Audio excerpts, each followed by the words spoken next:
प्रशांत वनकोरे 22 वर्षापासून माझी थायरोकेअरची फ्रँचायझी आहे पुण्यात. आता 22 वर्षाचा अनुभव बघता पूर्ण Kolhapur district as a master franchise म्हणून मला अपॉइंट केलेलं आहे. तर आपण हे हेल्थ चेकअप कॅम्प ऑर्गनाईज करत असतो, जे की थायरोकेअरचं भारतातली सगळ्यात मोठी लॅब आहे. NABL ISO सर्टिफाईड आहे आणि not only in India, all over वर्ल्डमध्ये त्यांचे ब्रांचेस आहेत. तर ह्याचं महत्त्व काय आहे, हे पॅकेज का करावं, त्याचं महत्त्व काय आहे ते थोडीशी आज माहिती घेऊ आपण.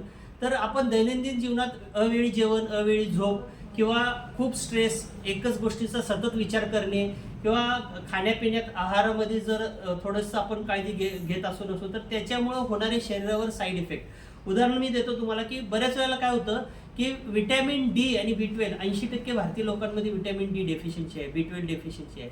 तर होतं काय की आपण बऱ्याच वेळेला आपल्या चवीनं खातो, बरोबर. त्यावेळेला काय होतं की समजा शरीराला विटॅमिन डी 500 युनिट पाहिजे दिवसाला, तर आपल्याकडनं 100 युनिट पण खाल्लं जात नाही.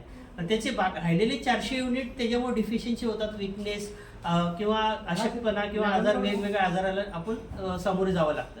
तर अशा कंडिशनमध्ये आपण एक हेल्थ चेकअप काढलेलं आहे, ज्याच्यात आपण lipid profile, kidney, liver, heart, iron deficiency, testosterone, 3 महिन्याची sugar, haemogram, cardiac risk marker म्हणून मायनर जरी हार्ट अटॅकवर थोडंसं मायनर जरी अटॅक आला असेल तर ते कॅप्चर करतं. अशी एक कार्डियक रिस्क मार्कर म्हणून ॲडव्हान्स टेस्ट आहे, जे आपण कॅम्पमध्ये स्पेशल ठेवले आहे, जे बाहेर 5 ते 6,000 कॉस्ट जातं.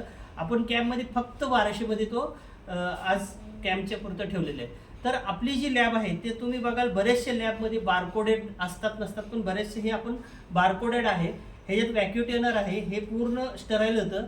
तर ह्याच्यात NABL लॅब, NABL म्हणजे गव्हर्नमेंटमध्ये असे ठराविक क्रायटेरिया केले, national accreditation of calibration laboratory, जे की क्वालिटीचं लॅब म्हणून मानलं जातं. ते सर्टिफाईड बऱ्याच कमी लोकांना मिळतं, जे वर्षभर ऑडिटिंग चालतं आणि ती क्वालिटी तुम्ही जर मेंटेन ठेवत असाल तरच ते सर्टिफिकेट मिळतं. तर अशा प्रकारची आपली ही लॅबोरेटरी आहे. थायरोकेअर खूप मोठं ब्रँड आहे. तर प्रत्येकाने ॲटलिस्ट ज्यांना गोळ्या चालू आहेत त्यांनी 6 महिन्यातून एकदा, आणि ज्यांना गोळ्या काही जरी नसेल तर फिटनेससाठी आपण आपल्या थोडे शरीराची माहितीसाठी वर्षातून एकदा अवश्य करा. थँक्यू.